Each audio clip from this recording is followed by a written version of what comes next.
ça c'est de la science-fiction.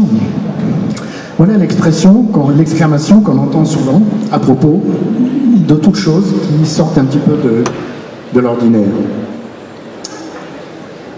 Cependant, au risque de contredire celui que je soupçonne d'avoir rédigé les tenants et aboutissants de cette table ronde, science-fiction ne rime pas seulement dans l'inconscient populaire avec divagation. Science-fiction peut rimer aussi avec d'autres sens, comme par exemple soit une nuance péjorative du genre « soyons sérieux, nous sommes entre adultes », soit une nuance plus positive « ah, si ça pouvait être vrai ». Mais il est vrai que la science-fiction a trop souvent péché par approximation, par négligence, et parfois même, disons-le, par je m'en foutisme. Et l'exigence stricte de réalisme et de spécificité, dont il est question ici, n'a pas toujours été respectée.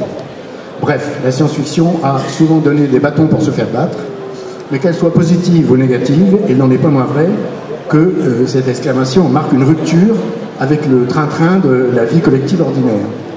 Et c'est cela qui va nous intéresser ici. Ah, ça c'est la science-fiction. C'est cela dont nous allons discuter avec Xavier Moméjean, romancier, éditeur, esprit aiguisé, friand du côté inattendu des choses, comme le prouve son dernier ouvrage, Relations amusées d'un séjour à Paris du jeune Franz Kafka, relations mi-réelles, mi-reconstituées.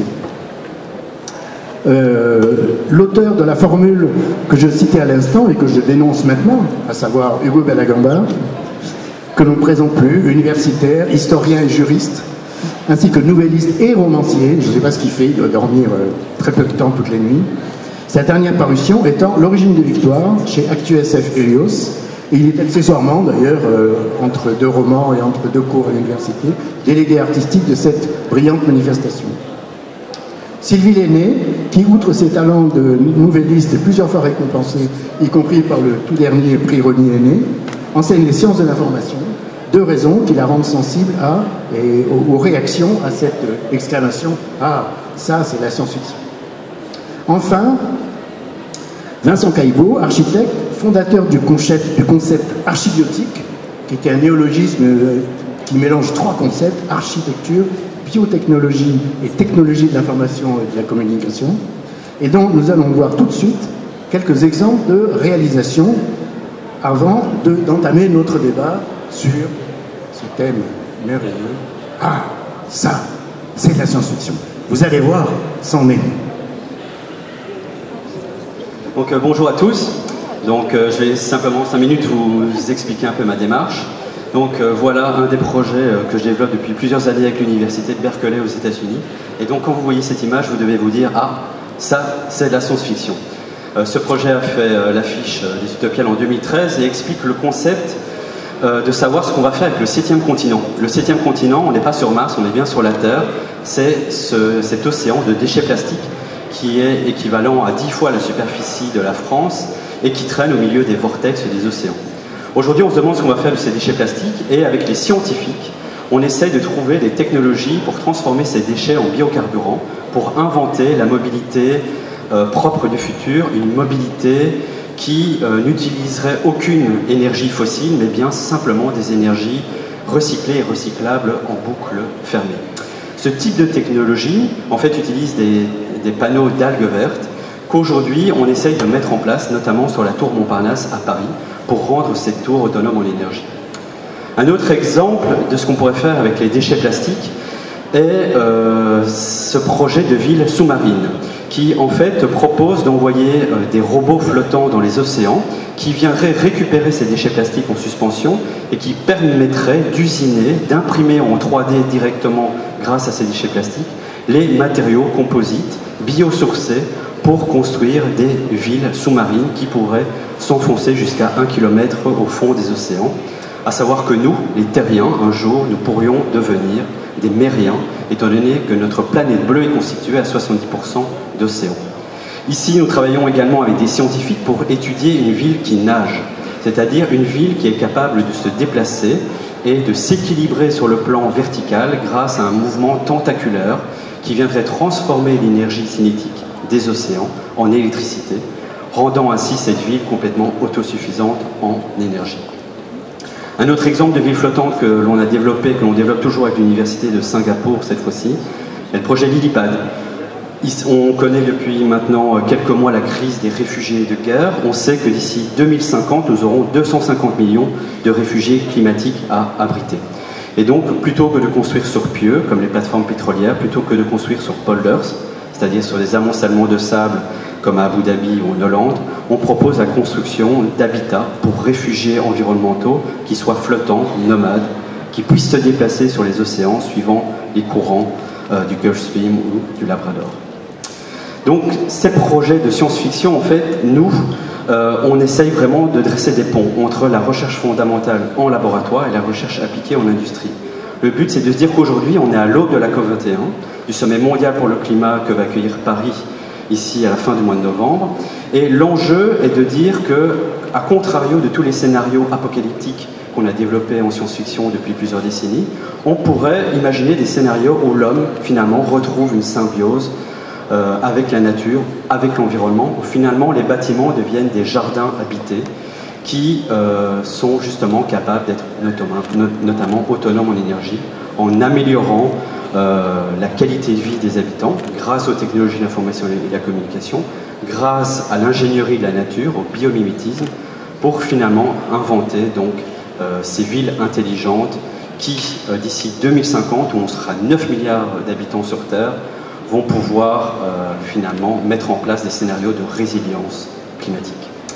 Donc juste cet après-midi, j'expliquerai également avec Hugo tout un projet alliant justement la science et la fiction qu'on a développé avec la mairie de Paris pour imaginer comment la ville allait pouvoir assurer sa transition énergétique d'ici 2050. Merci. Merci. Moi, j'aurais tendance à, après avoir vu ces images, à dire ça, c'est de la science-fiction, mais sur le côté émerveillé de l'exclamation en question, vraiment, j'ai trouvé ça beau et intéressant sur le fond. Chers amis, vos réactions à cette projection ou à la question qui nous a été posée. Hugo, je vois, tu... Bonjour à tous. Merci Jean-Jacques pour piloter cette table ronde, cette première table ronde du festival. Merci à tous d'être là, évidemment. Merci à Vincent en particulier de nous avoir fait partager ces magnifiques projets. Est-ce que c'est de la science-fiction? Pour moi, non. On est déjà dans un frémissement de la réalité. On est déjà dans des choses qui sont complètement en cours de réalisation. D'ailleurs, il n'a pas dit par modestie, mais certains de ces projets sont déjà plus qu'en cours de réalisation, presque en cours de finition pour certains. Et donc, on est vraiment dans la réalité. Donc, c'est comme si, d'une certaine manière, aujourd'hui, on était confronté à quelque chose, nous, les auteurs de science-fiction, les créateurs de science-fiction, les inventeurs de mondes imaginaires, c'est comme si aujourd'hui la réalité nous dépassait. Et que les possibilités inscrites dans notre réalité, dans les changements de notre réalité, dépassaient les rêves de la science-fiction. Vincent vient de le dire, les cauchemars de la science-fiction ne sont pas devant nous, ils sont derrière nous. C'est comme si finalement la science-fiction risquait un petit peu d'être frappée d'obsolescence. Alors dire ça aujourd'hui à l'ouverture d'un festival de science-fiction, c'est quand même un peu stressant effectivement. Mais il faut se poser la question, je pense, en tant que passionné, en tant qu'auteur, en tant que lecteur, en tant que toute personne qui partage cet univers de la science-fiction, qu'est-ce que la science-fiction nous apporte et qu'est-ce qu'elle nous a apporté?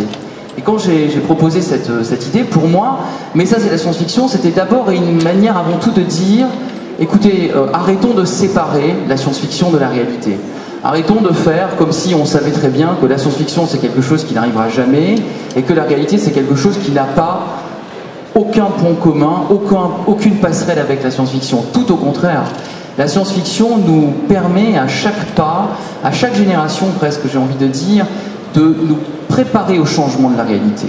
Elle n'est pas prophétique, elle ne l'a jamais été. Pour moi la science-fiction n'explore pas le futur, elle explore plutôt, Xavier le dira beaucoup mieux que moi tout à l'heure, nos inquiétudes, nos angoisses par rapport au futur, mais en nous donnant l'occasion de les voir, en nous donnant l'occasion de les animer, elles nous permettent de mieux nous préparer au présent qui est en train d'advenir, au futur qui est en train d'advenir. Et pour moi, au fond, la science-fiction, elle a tout à voir avec le réel. je dirais qu'elle est une chute dans la réalité. La science-fiction, elle s'adresse d'abord et avant tout aux citoyens qui veulent s'emparer des possibilités de la réalité, et elle nous montre que cette réalité est toujours changeante, toujours en mouvement, et c'est vraiment ça pour moi, c'est pour ça que j'écris de la science-fiction, c'est pour ça que je suis délégué artistique de ce festival, c'est pour bien rappeler à chacun qu'elle est un laboratoire du réel. Elle nous prépare à accepter les changements du monde, et c'est vraiment sur ça que je voudrais insister ce matin. Oui, un petit mot simplement avant de passer la parole à Xavier. Moi, ce que m'inspirent les images qu'on vient de voir, c'est de me dire effectivement, ce n'est pas de la science-fiction, c'est de la réalité potentielle, mais potentielle pour encore un délai relativement bref. Donc on est déjà quasiment dans le réel. La science-fiction est plus loin. Xavier. Déjà, je voudrais m'émerveiller des images de Vincent Caillebout et la phrase qui a suivi disant que c'est pas simplement de progrès, mais de programme en cours de réalisation. Alors là, c'est merveilleux, ça fait extrêmement du bien. Mais je suis d'accord, hélas, avec les deux autres interventions, c'est que ce n'est pas de la science-fiction, et j'aimerais revenir à l'énoncé littéral critique, puisque tu avais distingué la part de merveilleux qu'il y a dans A, c'est de la science-fiction, mais la part négative aussi de A, c'est de la science-fiction. J'aimerais revenir sur la part négative, moi c'est celle qui m'intéresse, c'est pour dire que c'est une analyse extrêmement juste de la science-fiction. Dire A, c'est de la science-fiction en ayant un énoncé négatif, c'est comprendre exactement un sens possible de la science-fiction. Parce que faut savoir à quoi on réserve ce type d'énoncé. Si je dis « Ah, c'est de la science-fiction », dans le langage courant, je ne vais pas parler des théories de Cantor ou du paradoxe de Hilbert ou des ensembles de Russell auxquels je ne comprends rien. Ça va être par exemple retourner dans le temps, ou alors soulever une montagne, ou alors que les impôts baissent, ou alors que mon épouse soit à l'heure alors qu'on est invité à dîner. Et là, je dirais, ah, c'est de la science-fiction. Donc cet énoncé, il est valide dans un cadre qui est celui, disons, du quotidien, de l'usage commun. Et là, il est parfaitement juste, puisqu'on comprend parfaitement que la science ne peut s'accommoder de la fiction. Et que si ça ne relève pas de quelque chose qui peut être validé par la science, alors c'est de la science-fiction, puisque la science n'a rien à faire avec la fiction. Donc en fait, cet énoncé est performant dans le quotidien. Maintenant, quel est le quotidien? C'est celui d'une science elle-même, et là je parle bien de la science, qui se décline en tant que fiction, dans l'usage courant. La science est trop souvent réduite à des gros mots qui sont des historiettes comme la pomme de Newton ou le chat de Schrödinger, ou qui sont donc des fictions. Et donc dans